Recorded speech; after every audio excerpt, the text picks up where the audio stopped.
The latest NBC Wall Street Journal poll found that the president's approval rating is down only 1% since the firing of FBI Director James Comey last week.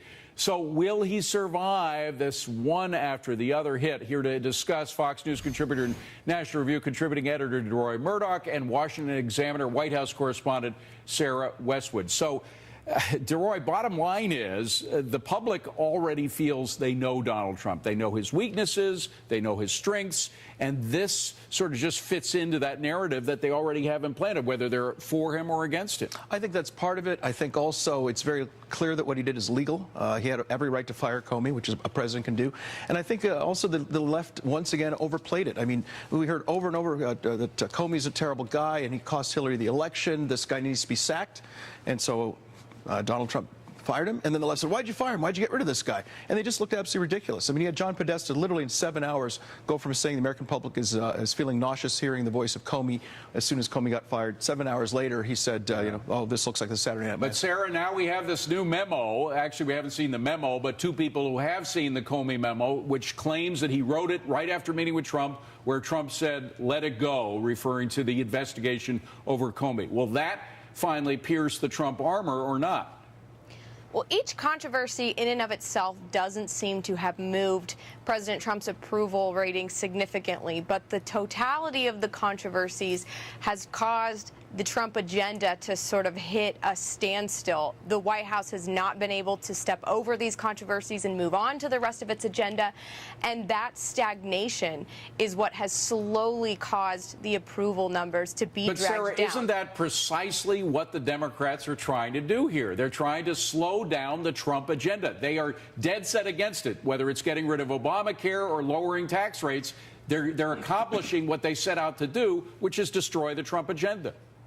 Right. I mean, they have been obstructing in Congress Trump's agenda since the beginning. It started with the confirmation of his cabinet members, and it's moved on to other legislative items like the health care bill in the House and now the advent of tax reform.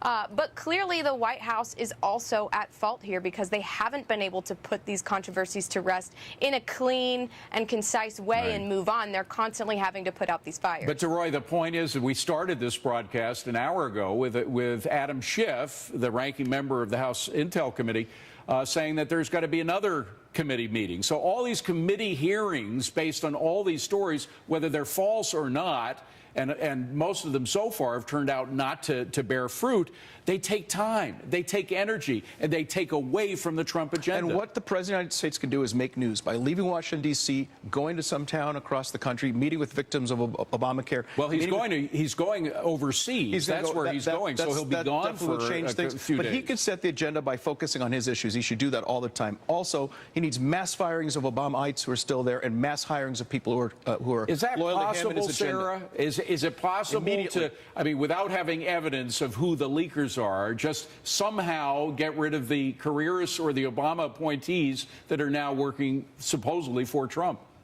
It's very, very difficult to remove a career bureaucrat who works in these departments because of civil service laws. Well, you can't fire them, but you can move them. You can move them out of the White House. You can give them nothing to do. You can't. I mean, what President Trump can do that would be most effective and what he has the most immediate and clear power to do would be to appoint officials to fill the political appointee vacancies that he has. He has more than 1,000, and that would help him get a better handle on these departments and have more control of the agenda so it's not in the hands of those bureaucrats. Deroy, 10 seconds. Are we going to eventually have enough time through all these made-up scandals, or real or not, in order to get tax cuts?